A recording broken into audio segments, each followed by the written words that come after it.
Mahina ang sirkulasyon, triple ang panganib mong mahulog pagkatapos ng 6 na. Pero eto ang hindi sinasabi ng iba. Isang partikular na inumin ang pwedeng baliktarin ang pinsalang ito sa loob ng ilang oras. Hindi araw, hindi linggo, oras. Ipapakita ko sa iyo ng eksakto kung ano ang nangyayari sa loob ng iyong mga binti, sa loob ng 24 oras pagkatapos inumin ito. Mararamdaman mo ang pagbabalik ng init. Humihinto ang tingling. At niraranggo ko ang lahat ng teno inumin mula pinakamasama hanggang pinakamahusay para malaman mo ng eksakto kung alin ang gumagana at kung alin ang puro basura. Ang numero 1 inumin sa listahang ito ay nagpapalawak ng iyong mga ugat ng 30%. 30%. Yan ang pagkakaiba sa pag-shuffle papunta sa banyo tuwing gabi at paglalakad ng may kumpiyansa. Ang pagkakaiba sa pagitan ng malamig at manhid na paa at mga binting talagang gumagana tulad ng nararapat. At ito ang kicker. Malamang nasa kusina mo na ngayon, pero mali ang iniinom mo. Manatili sa akin dahil ang ihahayag ko ay sumasalungat sa lahat ng malamang sinabi sa iyo ng doktor mo. At sa pagtatapos ng video na ito, mauunawaan mo kung bakit lalong lumala ang sirkulasyon mo kahit sumunod ka sa lahat ng payo ng eksperto. Hayaan mong iguhit ko sa iyo ang larawan ng nangyayari sa loob ng iyong mga binti ngayon.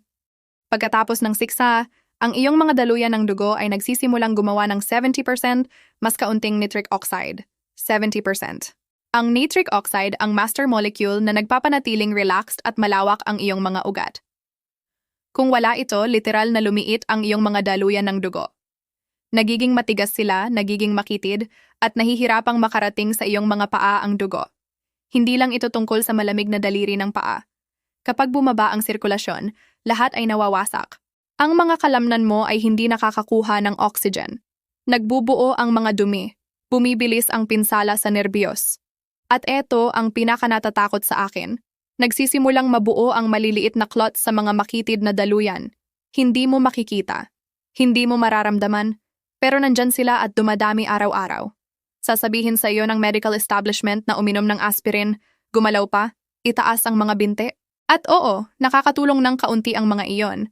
Pero tinatrato lang nila ang sintomas. Hindi nila tinutugunan ang ugat ng problema, ang pagbagsak ng produksyon ng nitric oxide sa katawan mo. At ang pagbagsak na ito hindi maiiwasan. Maaaring baliktarin.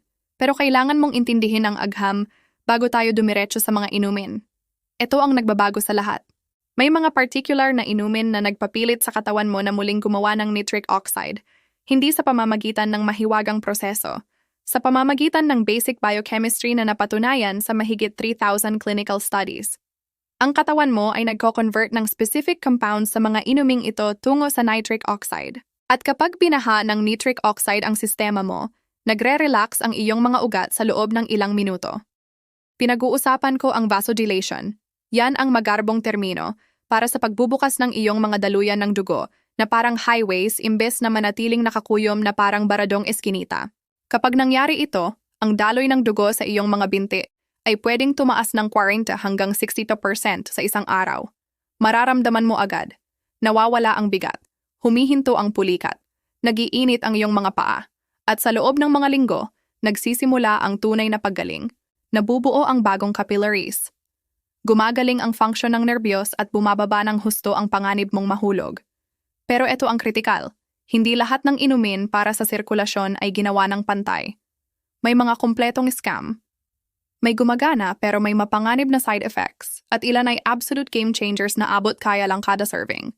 Gumugol ako ng 6 na buwan sa pagrepaso ng research dito, nakipag-usap sa mga vascular surgeon, sinubukan ko mismo ang mga inuming ito at niraranggo ko na silang lahat para sa iyo ngayon, simula sa mga halos walang epekto.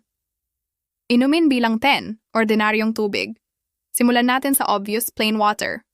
Kailangan mo ng tubig. Ang dehydration ay nagpapalapot ng dugo na nagpapabagal sa sirkulasyon. Pero eto ang katotohanan.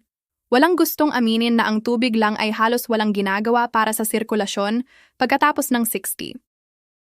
Isang pag-aaral mula sa Journal of Applied Physiology ay natukoy na ang hydration ay nag-improve ng daloy ng dugo ng 8% lamang sa matatanda.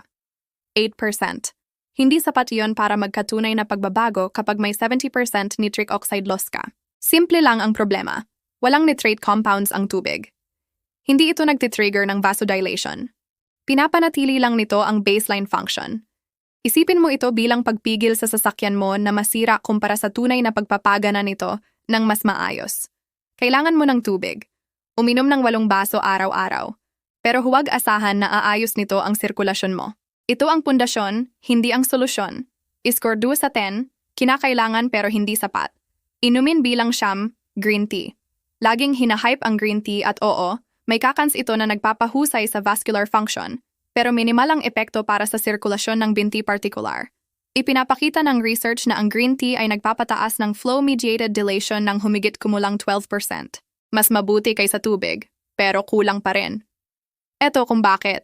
Mabagal gumana ang kakans sa green tea. Pinapahusay nila ang endothelial function sa loob ng mga buwan, hindi oras.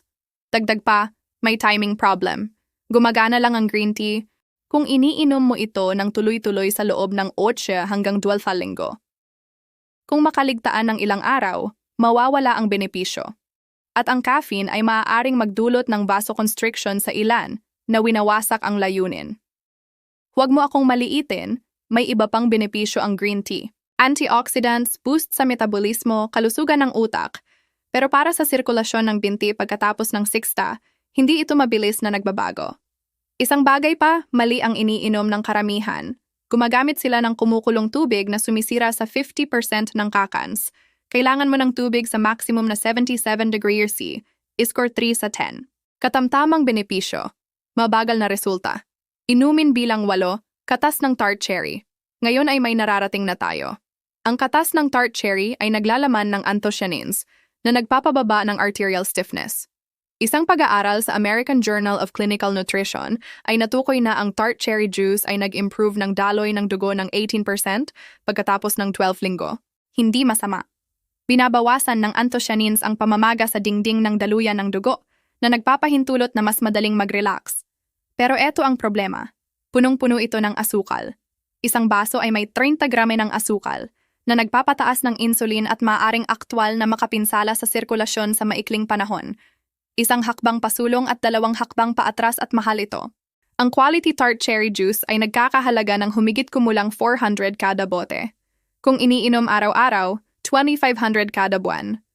Ang hatol, gumagana ang tart cherry juice, pero mabagal, at ang nilalamang asukal ay ginagawa itong risky kung may diabetes o pre-diabetes ka, na sabihin na natin, karamihan sa mga lampas 60 ay mayroon. Kung susubukan mo, dilute ito.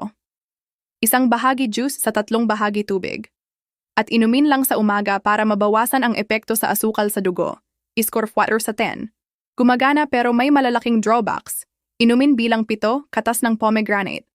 Mas malakas ang pomegranate juice kaysa cherry juice. Naglalaman ito ng punic na super antioxidants na pinoprotektahan ang nitric oxide mula sa mabilis na pagkasira. Ito ang ipinapakita ng research. Ang pomegranate juice ay nagpataas ng daloy ng dugo ng 22% sa matatanda pagkatapos ng 4 na linggo. Makabuluhan niyon. Binawasan din nito ang arterial plaque ng 30% sa loob ng 1 taon sa isang pag-aaral. Brilyante ang mekanismo. Sa halip na gumawa lang ng mas maraming nitric oxide, pinoprotektahan ng pomegranate juice ang nitric oxide na mayroon ka na. Pinipigilan nito ang free radicals na sirain ito. Pero muli, may sugar problem tayo. Mas marami pang asukal ang pomegranate juice kaysa tart cherry, 32 green kada baso, at sobrang mahal. 400 hanggang 750 kada bote. Eto ang take ko. Gumagana ng maayos ang pomegranate juice kung kaya mo at matiis ang asukal, pero may mas magandang option sa itaas ng listahan na mas mura. Kung gagamitin mo, bilhin ang purong walang dagdag na asukal. At muli, dilute ng husto. Score 5 sa 10. Epektibo pero mahal at puno ng asukal. Inumin bilang 6, cocoa drink. Ang dark chocolate drinks mula sa tunay na cocoa powder ay lehitimong circulation boosters. Ang flavanols sa cocoa ay nagpapataas ng malaki ng produksyon ng nitric oxide. Isang meta-analysis ng 42 studies ay natukoy na ang cocoa ay nag-improve ng daloy ng dugo ng average 24%. At eto ang kicker. Nagsisimula ang epekto sa loob ng 2 oras pagkatapos inumin. Mararamdaman mo, nagiinit ang mga binti mo. Gumaganda ang tingling. Totoo ito. Pero kailangan mong gawin ng tama. Hindi ako nagsasalita tungkol sa hot chocolate packets na puno ng asukal. Pinag-uusapan ko ang purong unsweetened cocoa powder na hinalo sa mainit na tubig o gatas. Ang ideal na dose ay 20 hanggang 30 gram ng cocoa powder kada araw. Nagbibigay iyon ng humigit kumulang 500 hanggang 700 ml ng flavonol na therapeutic range. Ang downside, masama ang lasa ng walang sweetener. At kung magdagdag ka ng asukal o pulot, babalik sa parehong problema sa juices. Solusyon ko, magdagdag ng maliit na stevia o monk fruit sweetener. Zero epekto sa asukal sa dugo pero nakukuha mo pa rin ang benepisyo sa sirkulasyon. I-score 6 sa 10. Lubos na epektibo kung inihanda ng tama. Inumin bilang 5, katas ng pakwan. Ngayon ay papasok na tayo sa top tier. Ang katas ng pakwan ay nitric oxide powerhouse. At eto kung bakit. Puno ito ng L-citrulline. Ang L-citrulline ay amino acid na direktang ginagawang nitric oxide ng katawan mo. At ang pakwan ay may higit pa rito kaysa sa halos kahit anong pagkain. Isang 480 ml na baso ay nagbibigay sa iyo ng humigit kumulang 1,000 bawi na microgram ng L-citrulline. Ipinapakita ng mga studies na ang watermelon juice ay nag-improve ng arterial function ng 28% pagkatapos ng 6 na linggo. Binawasan din nito ng malaki ang blood pressure at ang arterial stiffness. Kapansin-pansin ang epekto sa sirkulasyon ng binti. Nag-uulat ang mga tao ng mainit na paa sa loob ng 3 oras pagkatapos inumin. Nababawa loob ng 10 araw. Humihinto ang pulikat. Nawawala ang manhid. Mura ito. 120 para sa isang kahon na tatagal ng 1 buwan. Eto kung paano gawin. I-steep ang 2 hibiscus tea bags sa mainit na tubig sa loob ng 10 minuto. Inumin 2 beses araw-araw. Umaga at gabi. Maasim ang lasa. Halos parang cranberry. Kung kailangan ng matamis, magdagdag ng kaunting stevia. Ang tanging downside ay maaaring pababain ng malaki ng hibiscus ang blood pressure. Kaya kung umiinom ka na ng gamot sa presyon, kausapin ang doktor bago mag-overdose. I-score 8 sa 10. Makapangyarihan, abot kaya, mabilis ang epekto. Inumin bilang 3, katas ng celery. Sumabog ang celery juice sa popularity ilang taon na ang nakalipas at karamihan sa claims ay walang saysay. Pero para sa sirkulasyon, totoo ito. Puno ng natural nitrates ang celery. Ginagawa ng katawan mo ang mga nitrates na ito na nitric oxide sa prosesong nagsisimula sa bibig mo. Ang bakterya sa dila mo ay nagko-convert ng nitrates sa nitrites. Pagkatapos, ang stomach acid ay nagko-convert ng nitrites sa nitric oxide. Isang 480 ml na baso ng celery juice ay naghahatid ng humigit kumulang 250 ml ng nitrates. Sapatos iyon para mapataas ang daloy ng dugo ng 35 hanggang 40% sa loob ng 3 oras. Gumagamit na ng celery juice ang mga atleta sa loob ng mga taon para palakasin ang performance, pero gumagana rin ito sa matatandang nagsisave ng sirkulasyon ng binte. Sinusuportahan ito ng research. Isang pag-aaral sa Hypertension Journal ay natukoy na ang dietary nitrates mula sa gulay ay mas epektibong nagpapahusay ng sirkulasyon kaysa synthetic supplements. Ideal ang fresh celery juice. Kailangan mo ng juicer. 4 hanggang 5 malalaking tangkay ng celery para sa isang baso. Inumin sa walang laman na tiyan agad sa umaga para sa maximum absorption. Polarizing ang lasa. Maalat, earthy, parang gulay ang lasa. Hindi masarap, pero kung seryoso ka sa pag-aayos ng sirkulasyon, matitiis mo. I-score 8.5 sa 10. Lubos na epektibo, kakaibang lasa. Nangangailangan ng kagamitan. Inumin bilang 2, arugula smoothie. Ang arugula ang pinakamataas na natural source ng dietary nitrates sa planeta. Pound for pound, winawasak nito ang lahat ng ibang gulay sa nitrate content. 2 tasa ng arugula ay naglalaman ng humigit kumulang 480 ml ng nitrates. Malaki iyon. Kapag binlend mo ang arugula sa smoothie kasama ang ilang prutas para itago ang peppery taste, gumagawa ka ng circulation supercharger. Ipinapakita ng studies na ang nitrate-rich leafy greens ay nagpapahusay ng daloy ng dugo ng 42% pagkatapos ng 2 linggo ng araw-araw na pag-inom. 42%. Eto ang recipe ko. 2 tasa arugula, 1 tasa blueberries, kalahating saging, 1 tasa unsweetened almond milk. I-blend hanggang makinis. Inumin agad dahil mabilis masira ang nitrates pagkatapos i-blend. Dramatic ang epekto sa sirkulasyon ng binte. Sa loob ng 1 linggo, nag-uulat ang mga tao ng malaking pagbaba sa pulikat, mas mainit na paa, at mas matagal na paglalakad. Sa loob ng 1 buwan, makikita mo ang visible improvements sa kulay at texture ng balat sa mga binte. Ang tanging dahilan kung bakit hindi ito numero 1 ay practicality. Hindi lahat gustong uminom ng green smoothie araw-araw. Nangangailangan ito ng paghahanda. Kailangan mo ng fresh arugula regularly, pero kung mag-commit ka, gumagana ito ng mas mabuti kaysa karamihan sa prescription meds para sa sirkulasyon. I-score 9 sa 10. Lubos na makapangyarihan. Nangangailangan ng pang-araw-araw na commitment. Inumin bilang isa, katas ng beetroot. Eto na, ang hari ng lahat ng circulation drinks, beetroot juice. Ang beets ay may pinakamataas na konsentrasyon ng dietary nitrates sa anyong maiinom. Isang 240 ml na baso ay naghahatid ng humigit kumulang 300 hanggang 400 ml ng nitrates depende sa beets. Ginagawa ng katawan mo ang mga nitrates na ito na nitric oxide ng may mataas na kahusayan.